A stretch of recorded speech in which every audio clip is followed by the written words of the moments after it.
नमस्ते।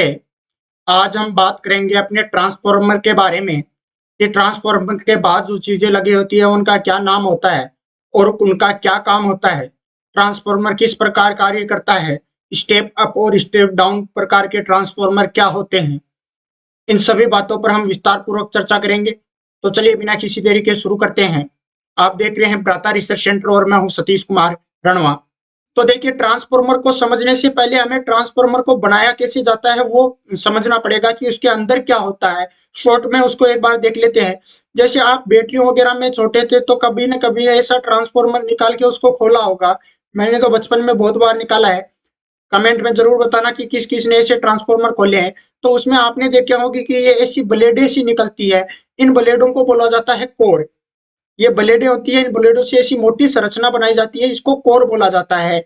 ये ब्लेडों से ऐसी संरचना क्यों बनाई जाती है? क्योंकि इसमें एक भंवर धारा होती है। भंवर धारा क्या करती है कि अपनी लाइट जो होती है, इलेक्ट्रिसिटी, उसी का विरोध करती है। तो उसे ऊर्जा का बहुत लॉस होता है। इसलिए जैसे आपने देखा होगा कि जो बिजली के तार लगे होते हैं वो भी पतले पतले तारों को लपेट कर बनाया जाता है। खैर वो अलग टॉपिक है, उसको बाद में देखेंगे। तो ऐसी प्लेटों को बहुत सारा मोटा बना दिया, इसको बोला जाता है कोर। फिर इस कोर के दोनों तरफ इस प्रकार से वाइंडिंग कर ली जाती है।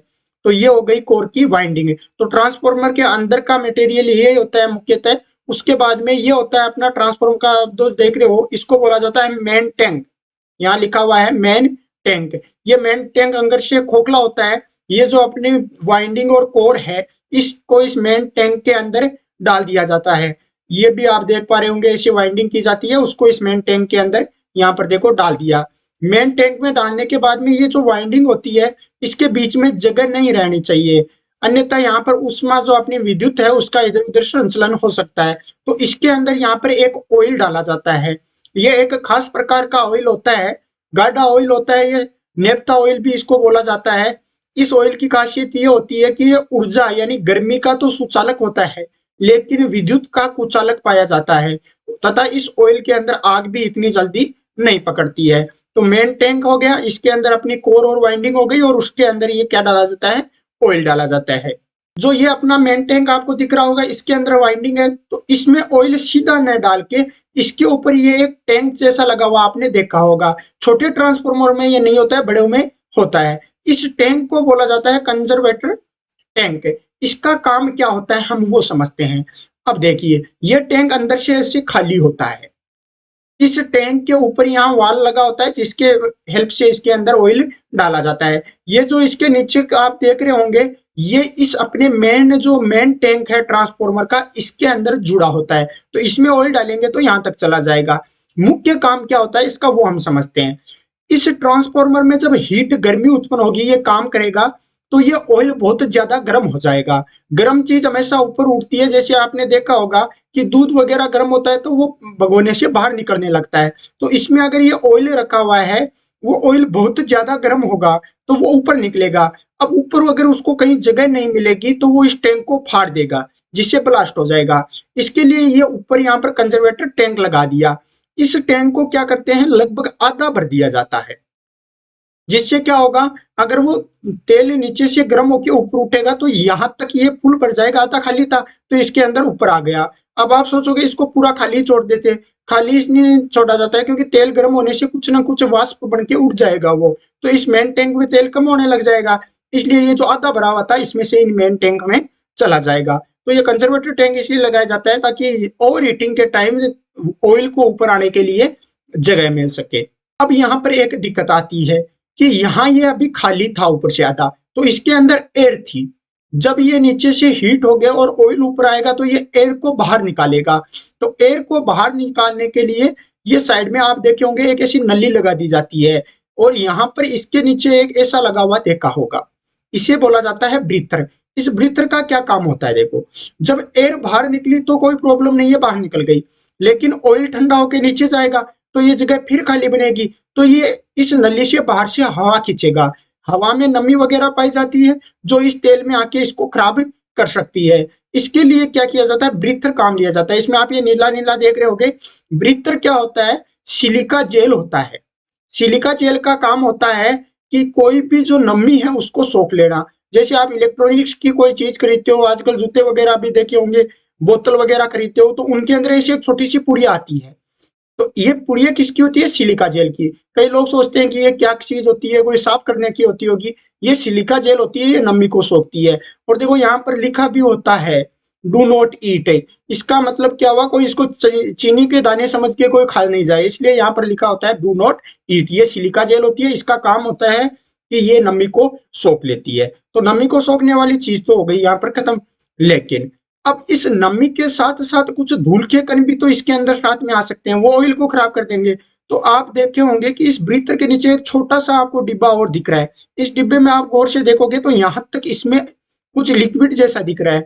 ये क्या किया जाता है? यहाँ पर ऑयल डाल दिया जाता है ताकि वो धूल के कण इस ऑयल से चिपक जाए, नमी को ये यहाँ पर ब्रीथर में जो अपनी सिलिका जेल है वो रख लेगी, बाकी प्योर एयर इसके अंदर चली जाएगी। तो उम्मीद करता हूँ इतनी बात आप समझ गए होंगे। अब बात आती है कि चलो यहाँ पर हमने ये कंजर्वेटर टैंक लगा दिया, ये और हीटिंग के टाइम फिल हो जाएगा। लेकिन कई बार क्या होता है कि ट्रांसफार्मर पर लोड ज्यादा बढ़ने से, कुछ फॉल्ट आने से बहुत ज्यादा ओवरलोड हो जाता है। तो उसमें यहाँ पर अपने ओसी वगैरह एमसीबी वगैरह लगे होते हैं, लेकिन वो इलेक्ट्रॉनिक चीजें होती है, कई बार काम नहीं करती है।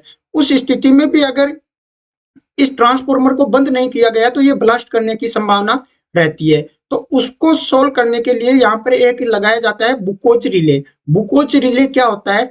ये जो अपना कंजर्वेटर टैंक और मेन टैंक को ये पाइप जो जोड़ रहा है ना, इस पाइप के बीच में ये बुकोज रिले लगाया जाता है। इस बुकोज रिले से संबंधित बहुत सारे क्वेश्चन पूछे जाते हैं। ये कैसे वर्क करता है डिटेल में मैं अलग से इसका वीडियो एक बना दूंगा। मेनली मैं समझा देता हूँ ये बुकोज रिले क्या होता है। इस बुकोज रिले में क्या होता है, यहाँ पर एक पारे की भरी शीशी लगी होती है। वो पारे की भरी शीशी में दो ऊपर वायर लगे होते हैं।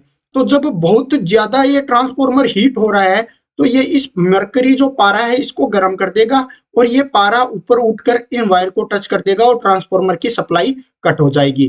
तो इसके अंदर कोई इलेक्ट्रिकल मैकेनिज्म नहीं होती है। यहाँ पर ये सिंपल यांत्रिकी पर कार्य करता है, इसलिए इसके अंदर ये मरकरी भरी जाती है। तो बहुत ज्यादा हीट हो जाएगी। तो इसमें दो स्टेप लगाए जाते हैं। फर्स्ट स्टेप में ये अलार्म बजेगा, अलार्म बजने लग जाएगा इसके अंदर। और सेकंड स्टेप में अगर फिर भी और ज्यादा गर्म हो रहा है तो ये ट्रांसफार्मर की सप्लाई को ही बंद कर देगा, जिससे ट्रांसफार्मर में लाइट नहीं आएगी और वो वापिस हीट गर्म ना होकर ठंडा होने लग जाएगा। ये सब ट्रांसफार्मर में नहीं लगा होता है, पावर हाउस वगैरह में बड़े ट्रांसफार्मर होते हैं उनमें लगा होता है, क्योंकि ये थोड़ा महंगा आता है।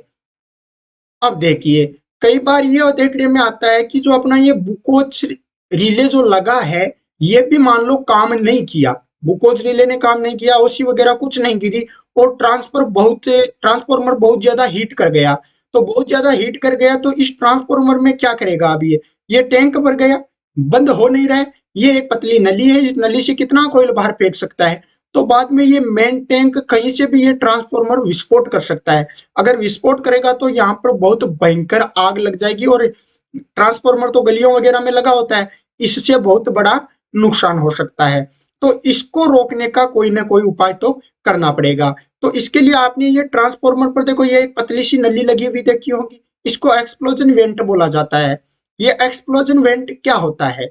इस एक्सप्लोजन वेंट का जो ये ऊपरी सिरा है, इसमें आप यहाँ से इसको आराम से देख पा रहे होंगे, ऐसा बनाया जाता है। इसके बीच में जो लगा है, ये क्या होता है, जिस धातु से ये ट्रांसफार्मर बना है उससे कमजोर धातु का बनाया जाता है। जैसे मान लो ये जो ट्रांसफार्मर बना है, इसकी क्षमता 100% मान लेते हैं हम एक बार। तो ये जो अंदर का धातु है एक्सप्लोजन वेंट के, उसकी क्षमता लगभग 70% रख दी जाती है। अब देखो, मान लो ट्रांसफार्मर पर बहुत ज्यादा लोड पड़ गया, ये हीट हो गया, फटने की कंडीशन पर आ गया, तो पहले 70% फटेगा या फिर 100% फटेगा? 70% फटेगा। ये एक्सप्लोजन वेंट यहाँ से फट जाएगा और इसमें से सारा का सारा ऑयल ये बाहर ट्रांसफार्मर में नीचे ट्रांसफार्मर पे फेंक देगा। इससे क्या होगा, इस ट्रांसफार्मर में ज्यादा से ज्यादा आग लगेगी, लेकिन वो भयंकर रूप नहीं लेगी, क्योंकि वायरिंग वगैरह जलेगी, लेकिन ये ट्रांसफार्मर विस्फोट नहीं होगा, फूटेगा नहीं। तो आजकल ये छोटा सा लगाया जाता है ट्रांसफार्मर्स में, छोटी सी जगह आती है, ये पाइप हमें दिखती नहीं है। तो ये एक्सप्लोजन वेंट होता है, इसका काम यही होता है कि ट्रांसफार्मर में अगर सारी मैकेनिज्म फेल हो चुकी है तो इसका जो ये धातु होता है ये पहले फट जाता है, सारा ऑयल इसमें से बाहर निकल जाता है। उसके बाद में बात आती है कि अगर ट्रांसफार्मर हीट हो रहा है तो इसको ठंडा भी तो होना चाहिए, ठंडा होने में टाइम लगता है। तो आपने देखे होंगे कि ट्रांसफार्मर्स के साइड में ये लगे होते हैं, साइड में कुछ ट्रांसफार्मर के ज्यादा होते हैं, कुछ के कम होते हैं, कुछ के होते भी नहीं है। जो अपने ये सिंगल फेस लाइट वाले जो गोल ट्रांसफार्मर होते हैं पोल पर लगे हुए, उनके तो होते ही नहीं है, क्योंकि उन पर लोड कम होता है। इससे क्या बोलते हैं, ये होता है रेडिएटर। जैसे गाड़ियों में भी रेडिएटर लगा होता है, वैसे ही रेडिएटर। तो इस ट्रांसफार्मर में मान लो हीट हुई, तो ये ऑयल गर्म हुआ। गर्म चीज क्या होती है, ऊपर उठती है, तो ये ऊपर उठ के यहाँ पाइप लगा है, इस पाइप में चला गया, इधर भी लगा है, दोनों तरफ चला गया। फिर यहाँ पर ये पतली पतली नलियां लगी है, इन नलियों में ये बूंद के रूप में नीचे गिरेगा। यहाँ से ये बूंद के रूप में इधर भी नीचे गिरेगा, इधर भी नीचे गिरेगा। तो बूंद के रूप में गिरेगा, इधर से इसके लगेगी हवा, हवा लगने से ये हो जाएगा ठंडा, तो ऑयल ठंडा हो गया। फिर ठंडी चीज नीचे आती है, तो ये इधर आएगा, यहाँ पर इस टैंक में मिक्स हो जाएगा। इस प्रकार से ये सर्कल चलता रहेगा और ये ऑयल क्या होगा, ठंडा होता रहेगा। बहुत ज्यादा बड़े जो अपने ट्रांसफॉर्मर होते हैं, उनके अंदर यहाँ पर साइड में फैन भी लगा दिए जाते हैं, ताकि इनकी हवा बराबर लगती रहे और ऑयल ठंडा होता रहे। अब आपने ट्रांसफार्मर में देखा होगा कि जो मेन लाइन आकर जुड़ती है, यहाँ पर वो हाई वोल्टेज की होती है। तो ये जो चीजें लगी होती है खूंटियों जैसी, तो इनको बोला जाता है बुशिंग। हाई वोल्टेज बुशिंग थोड़ी बड़ी होती है, इनके नीचे इंसुलेटर वगैरह लगा होता है, ताकि तार टच होके करंट नहीं आए। ये हाई वोल्टेज बुशिंग होती है। फिर जो मेन लाइन की सप्लाई अपने वापिस ट्रांसफार्मर से निकालते हैं, ये थोड़ी छोटी होती है खूंटियां, और इनको बोला जाता है लो वोल्टेज बुशिंग। तो ये हो गए मेन ट्रांसफार्मर के भाग, जो बाहर से भी हमें दिखते हैं, उनका क्या क्या कार्य होता है, ये सब मैंने आपको बता दिया।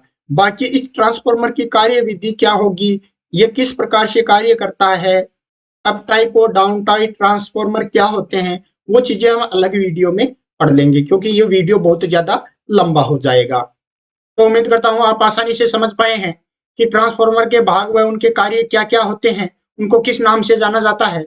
अगर आपको ये वीडियो अच्छा लगा तो चैनल को सब्सक्राइब कीजिए, इस वीडियो को लाइक करना न भूलिए, अपने दोस्तों के साथ भी शेयर कीजिएगा।